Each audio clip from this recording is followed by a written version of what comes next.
inviting that kind of vibe and wavelength or energy or whatever the fuck you want to call it. You were inviting it to you. Yeah. So, what the fuck? Still surprised. So tell us more about your gun experience. Fucking A, man. Shooting. It was a great fucking weekend. We went out to the farm, started lighting it up, man. We had a fucking 1-inch thick steel plate target that we were shooting. It was on like kind of like it almost looked like a sawhorse, but it was like box steel frame. And yeah, dude, we were fucking lighting that son of a bitch up, man. Pop, pop, pop with the 9mm, which was very fun. My son was out with us, and he had BB guns going. You know, we've got like 2 BB pistols and a BB rifle. So he was out there with the BB gun and my little spinning BB targets, and he was just hitting it. He's a really good shot, man. I was like, damn. Yeah. And that's with a fucking BB gun. You know, you're just like you're hoping you're gonna hit something half the time. Like a CO2 Yeah. pistol. CO2 pistols and a pump rifle. Yeah. Yeah, I used to love those little CO2 pistols when I was younger. I was Oh yeah. a couple of those kicking around. Yeah. Pop, pop, pop, pop, pop, pop, pop. You're like, oh yeah. Yeah. So we were all lighting it up for a while. And you know, Bushka, Agent Bushka and we both have 30 caliber rifles. I have a 30-06 and he's got a 30-30. And his is like a Wild West, like a cowboy. It's like a lever action, like underneath the trigger. It's right there. It's like a shorter rifle. So it's very cowboy. It's fun. It's really fun. But then I busted out the 30-06, which I had never shot, and I don't even think my dad ever shot. He owned it for a few years towards the end of his life, but I don't even think he'd ever put a round through it. The fucker was brand new, man, absolutely. And so it was time for its maiden voyage. I've had it for 10 fucking years, man. 10 years I've had it. I haven't shot it. But finally, we took it out there. And a little while back, I bought a bipod for the front, you know, like the little 2 legs that flip down. Mm-hmm. So you can lay down and shoot it prone, laying on your stomach, like a sniper, basically. The 30-06 was the sniper's choice of rifle during the Vietnam era, because it can shoot very far, and it's got a lot of power. But it also shoots very flat. Like ballistics wise, most bullets, do like an arc. They don't just shoot straight out of the barrel. They shoot in an arc. And as they crest and start to go back down in the arc, they lose power and they start to drop. Like the drop ratio gets really steep, after a certain point. But these things shoot very flat. So whatever the hell you aim at, you're gonna rack that thing. Yeah, they can shoot up to like a solid hit like a mile away, right? Oh yeah. Oh yeah. As long as you have a good enough scope to actually, be able to sight that, and it's all zeroed out, and you've got your windage, your elevation and your windage are all figured out. Because usually a sniper situation is a team. Like you have one guy who's doing all the sighting and all the calculating, and the other guy is the actual shooter, and he'll make the adjustments on the scope and tie it in. So yes, you can put a full smackdown hit about up to a mile of like real effective range and shit. So we were about 15-20 yards away from this target, this 1-inch steel plate, suspended off heavy-duty link chain. So we were up close and personal. However, we'd been dinging this thing with the 9mm, and then we hit it with the 30-30, and we're just smacking it with shit. I lay down, I get the bipod, flip it down, extend the legs all the way. I'm just kind of laying there. I'm like, okay, I've never shot a gun like this before. I've never shot a gun laying down on my belly. But I'm like, okay, let's see. And the type of scope that's on this gun it's called a Lyman T-scope. The T means when you look in the scope, there's a line directly across the middle horizontally, and there's a half of a vertical line like that, so it forms a T. Well, when you line up that T on that cross axis in the middle right there, whatever you put that point on, you're gonna fucking destroy. Oh my God. So I'm laying down, I've got it sighted in. I'm like, all right, well, I see it, there it is. The target is bright orange. So I'm like, all right. I just let it rip, and it knocked the target down. It just knocked it. The whole thing, the frame and everything just went shabang right down immediately. I mean, it wasn't even like a swing of the target. No, it was just bang.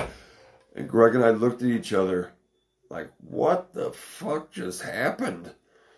Then I set him up. I put a round in there, and he's laying down prone. He's gonna do it the same way. I'm sitting next to him. We both got our ear protection on. We got that shooter's glasses on, the whole nine. So we're sitting there. I'm just like kind of like this, just kind of like fingers crossed. I'm just like, all right. He fires that fucking thing.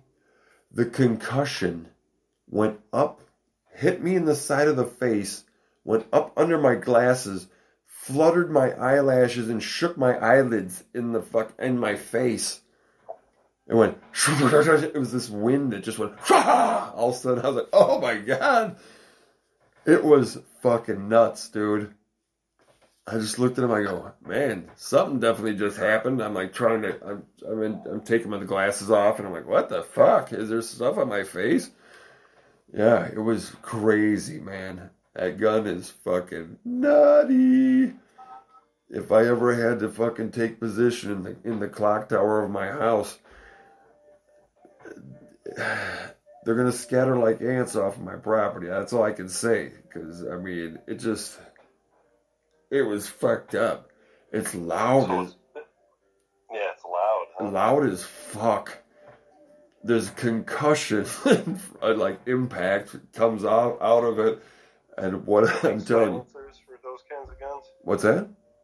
Oh, silencer? A silencer for that? Probably. I'd hate to think how much something like that would cost, but I'm sure they're. Probably sure. The size of like a coffee can. Yeah, it's just like this fucking thing. You're like, what the fuck? Even the silencer on that would be like, you'd be like, wow, that's quieter than it was. Yeah, I mean, this thing was so fucking loud that the guy who farms that property, because they have a younger, I say a younger guy, but he's probably in his, late 50s. He does a lot of the farming in that property. And he came over like 10 minutes later. He was out in the fucking field somewhere and heard that fucker go off. So he had to come in to see what was happening. I mean, he knows that Agent Bushka and I like to shoot out there, and stuff. But yeah, he's like, man, and Bushka's showing him his Glock and shit. He's like, man, check it out, shoot it. He's lighting it up. This old farmer dude, pop. He ends up hitting the frame. The entry the entry hole is probably big enough for your pinky to generously go in and have a little room, but the exit, dude, was mean looking. It was just like the metal on the backside of the frame was just like, I mean, it just looked brutal. But yeah, and then Greg's like, yeah, we were just shooting this thing here, and he's like, oh, he saw it, and he goes, that's what I heard. Like, yeah, man. Yeah. I'm like, you want to shoot it, man? The fucking thing's a beast. He's like, no, that's cool. He'd already lit up a couple rounds off the Glock. He's like, no, that's cool. I'm like, I don't blame you. But the interesting thing was, rather than if you were shooting standing upright or even down on one knee, which is more stable still, when you were down on your belly, it seemed like your body could withstand the impact a hell of a lot better. Like if you're standing up, you're just bracing it against your shoulder, and it's just your body taking the of it. Because shotguns will kick you a bit, but rifles will push you. They get nutty. So if you're standing up having to shoot that thing, man, it'd be a motherfucker. You'd want like a towel or rolled up like between you and the gun. Because that would be a motherfucker. It would leave a tattoo on your ass, just whap. But laying down, your body is in a much better position to take that recoil. Because the first time I shot it, I didn't even feel it. I was like, wow. I was expecting to just get fucking, damn near dislocated. But the second shot, I felt a little more. We only did a couple rounds each, and that was really enough of that. Because we were just going to utterly destroy this target, and this target was not ours. It was someone else's. And, like a friend of the, like Bushka's stepdad's daughter's fiance, whatever. Uncle's cousin daughter fucker. Yeah, and it was like a brand new target that he'd only hit a couple times, but he bought this pussy. He bought this. Yeah. Oh yeah, dude. He'd only had a couple dings out of it because he bought a pussy 410 shotgun, which is like a children's or a woman's shotgun. And even though you're shooting slugs out of it, it was just like ding ding. And there's a couple little spots of paint missing, but the rest of it was bright orange solid. Dude, I will send you the picture, or I should even post it on Instagram. That fucking thing had only like 2 little tiny fragments of paint left on the goddamn entire, the entire fucking target. It was just steel, no paint. We were lighting it up with 12 gauges and fucking in that fucking 30-06 and a 30-30 and the 9mm. Oh, dude, we fucking destroyed that shit. One of the links in the chain, the one that was hanging from, was all like busted apart. So it just was half-assed kind of hanging on part of it and shit. There's a huge 9mm hole through the frame, and plus all these like dings from like shotgun pellets everywhere. Oh yeah. We were talking about that dude who owns it before, Charlie the Cooler. The guy who just, if he shows up, it's like get down from the ladder and don't do anything, because him just standing there will fucking throw a jujus on it and fuck it all up. He's the one who bought the bitch gun. Turns out he had a 9mm for the last 3 years, but was too scared of it to touch it. Really? Yeah, I'm like, you are the exact type of person who should never own that fucking kind of thing. Is you. You have it for 3 years and you're too scared to touch it. All of a sudden you get a pussy gun and now it's time to bust out the fucking 9mm? Dude. I told Greg, I was like, man, a dude like that with a gun like a pistol like that, bad news. It'll end badly, watch. Bad jujus, man. You can't be afraid of it. Respect it, but fear of it means you're dangerous and a liability with something like that. Battery low. Oh, Matilda. Your battery's low. I'm telling you, she's running low. Yep. Just don't go shooting with them, I guess. No, I said, man, I never want to fucking, because he was there the last time we got together. He was kind of there for a few minutes. I'm like, man, fuck this, dude. But I'm like, I don't want to shoot with that clown. No way. Greg said he was teaching him how to handle the gun safely.